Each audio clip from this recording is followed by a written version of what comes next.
Global food warrior. I am someone who really believes that we don't need to have hunger in this world anymore. We shouldn't have billionaires and hungry children. So I am a global food warrior. I think because of my unique experience, I think I've been in banking for about 20 years, and after that, a small business owner. And then since that, been in education, specifically around how do we bring back some of our community collective thinking and really see ourselves as better. So I think the reason they would want to do business with me is because I bring a perspective that nobody else can, just because of the experiences that I've had.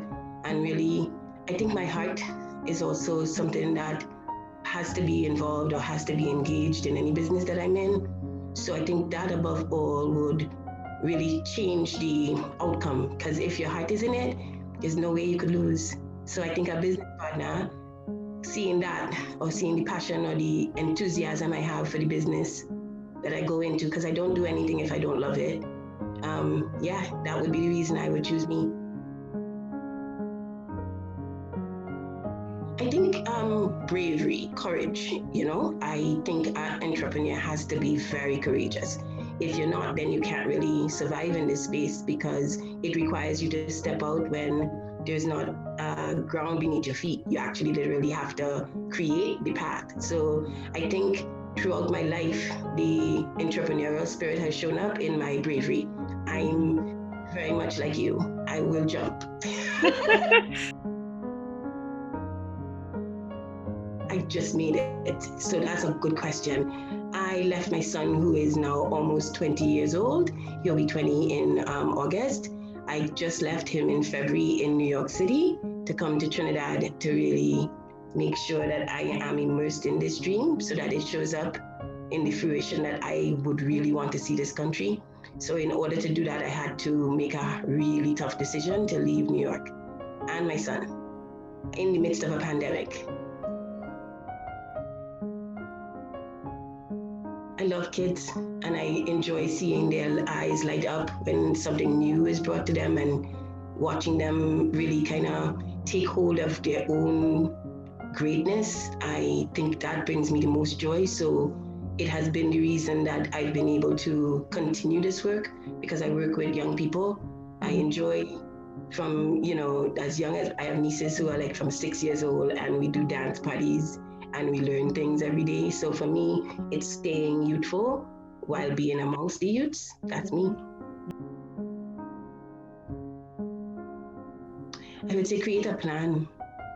Because without one, you don't have a path forward. Though the plan will change, it always changes. It's a plan is a live thing. So most people think you write the plan down and it just is whatever you wrote on the paper has to show up.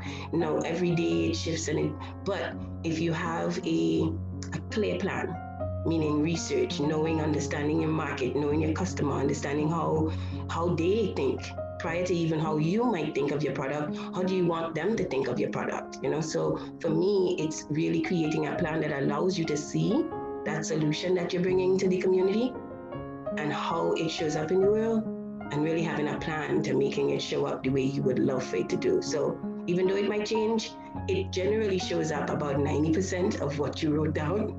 Yeah. And if the next 10% is a little bit more glory, usually. Yeah. So, yeah. I want to see vertical farming be a thing that people understand that is possible to change the way agriculture looks and works, because I'm most passionate about the fact that we can grow about 9 times as much food in the same footprint using only about 10% of the water. So for me, that is taking care of climate change, taking care of hunger, taking care of local food being available to you for things like this. For pandemics that show up and we don't know where our food is coming from, but we could walk across the street and get something to eat if we're growing close by. So for me, I'm most passionate about getting that to be everybody's world, so that your food is within walking distance of you, which will allow for us all to be more healthy as a whole. And as you're watching this pandemic show up, underlying health issues are what's causing the deaths. better nutrition will take care of that. So I think we'll have so much more balance in our lives if we could find a way to really incorporate local growing foods. And vertical farming allows for us to do that in urban spaces. So that's what I'm most passionate about right now.